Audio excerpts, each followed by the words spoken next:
ஆரம்பிச்சிருக்காரு. இளைஞர்கள்லாம் ஏன் பின்னாடி தான் இருக்காங்க. இந்த 2026ல மாற்றம் வந்த மாதிரி, இந்த சினிமா நடிகர் முதலமைச்சர் ஆன மாதிரி 2031லயும் மாற்றம் வரும், நான் முதலமைச்சர் ஆவேன் அப்படின்னு சொல்லியிருக்காரு.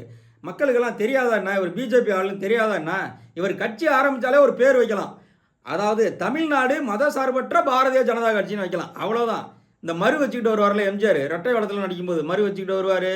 பாடலுக்கு வந்து வில்லன் வீட்டுக்குள்ளே போயிட்டு மறு வச்சுக்கிட்டு ஒரு பாட்டு போடுவார், வில்லனுக்கு அடையாளமே தெரியாது. அந்த மாதிரி நினச்சிட்டு இருக்காரு தமிழ்நாட்டு மக்களை அண்ணாமலை அவர்கள். இவர் மதசார்பற்ற அரசியல் செய்ய போகிறாராம். மைக்கேல் பட்டி அந்த மாணவி மரணத்திலே நம்ம இவரோட மதசார்பற்ற தன்மையை தான் பார்த்தோமே.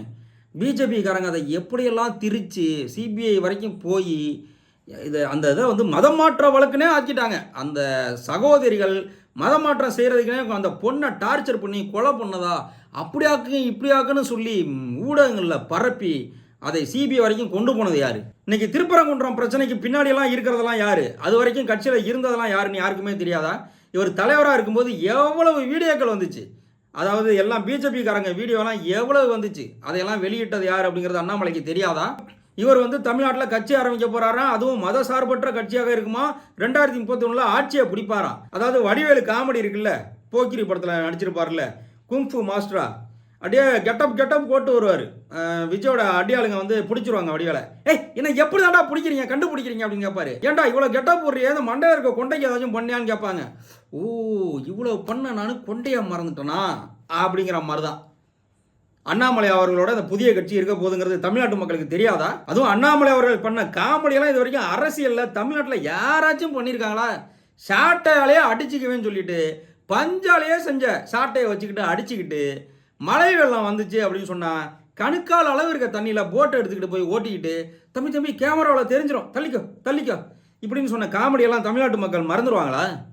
அரசியல் செய்யலாம், அரசியல் தெரிஞ்சுக்கிட்டு பண்ணணும். இந்த மாதிரி காமெடி அரசியலுக்கெல்லாம் வடிவேலெலாம் இருக்காரு, வடிவேலெல்லாம் கூட்டிகிட்டு வந்தால் இதை விட அருமையான அரசியல் செய்வார். நான் சொல்கிறது வடிவேலு படங்களில் வடிவேலு செய்யும் காமெடி போல இருக்குன்னு சொல்ல வரேன். அதனால் அண்ணாமலை ஒரு புதிய கட்சி ஆரம்பித்து ஆட்சியை பிடிப்பேன்னு சொல்கிறதெல்லாம் மிகப்பெரிய காமெடி. இந்த 2026ல் டிவிகே விஜய் ஆட்சி எப்படி அமைஞ்சிச்சோ, திமுக தொண்டர்கள் அது குறித்து எப்படி கவலையாக இருக்காங்களோ, தங்கள் பிள்ளைகளின் எதிர்காலம் என்ன ஆகுமோ ஏதாகுமோன்னு கவலையில் இருக்காங்களோ, அதையெல்லாம் நிவர்த்தி செய்கிறதுக்காக மக்களுக்கு நல்ல ஒரு என்டர்டெயின்மெண்ட் கொடுக்கறதுக்காக அண்ணாமலை அவர்கள் கட்சி ஆரம்பித்து தமிழ்நாட்டு மக்களை நல்ல ஒரு என்டர்டெயின்மெண்ட்டில் தள்ள போகிறாருன்னு நினைக்கிறேன். அவருக்கு நல்லா தெரிஞ்சிருக்கு, நம்ம தான் இவ்வளோ காலம் வந்து தமிழ்நாட்டு மக்களுக்கு என்டர்டெயின் பண்ணிட்டு இருந்தோம். அரசியல் அரங்கில் சாட்டையாலேயே அடிச்சுக்கிட்டோம், கணுக்கால் அளவு தண்ணியில் போட்டு விட்டோம், ஒன்றும் இல்லாத பிரச்சனையெல்லாம் பெருசாக ஊதணும், எப்படியாச்சும் மக்களை மதத்தால் பிரிக்கலாம்லாம் பார்த்தோம், ஒன்றும் முடியலை. இந்த தமிழ்நாட்டு மக்கள்கிட்ட எல்லாத்தையுமே என்டர்டெயின்மெண்ட்டாக எடுத்துகிட்டு போயிட்டாங்க அப்படின்னு சொல்லி இப்போ புதுசாக ஏதோ ஸ்கிரிப்ட் ரெடி பண்ணி எழுதி வச்சிருக்காரு போல இருக்கு. தமிழ்நாட்டு மக்களுக்கு இன்னும் பிடிச்ச மாதிரி மிக சிறப்பாக என்டர்டெயின்மெண்ட் பண்ணணும் அப்படின்னு அண்ணாமலை இறங்கிட்டார் போல இருக்கு. நல்ல ஸ்கிரிப்டாக வச்சிருப்பாருன்னு நினைக்கிறேன். ஏற்கனவே அவர் ஆடு வளர்த்த அனுபவம்லாம் அவருக்கு இருக்குது, பஞ்சாலேயே சாட்டை செஞ்சு அனுபவம்லாம் இருக்குது, ஒன்றுமில்லாத விஷயத்துல எல்லாம் மத சிறுபான்மையினரை இழுத்து விட்ட சம்பவமெல்லாம் இருக்குது. இந்த மாதிரி நிறைய ஐடியாக்கள் வச்சிருப்பாருன்னு நினைக்கிறேன். தமிழ்நாட்டு அரசியலுக்கு அண்ணாமலையின் வருகை நிச்சயம் தேவை. தமிழ்நாட்டு மக்களுக்கு நல்ல என்டர்டைன்மெண்ட் தேவையா இல்லையா?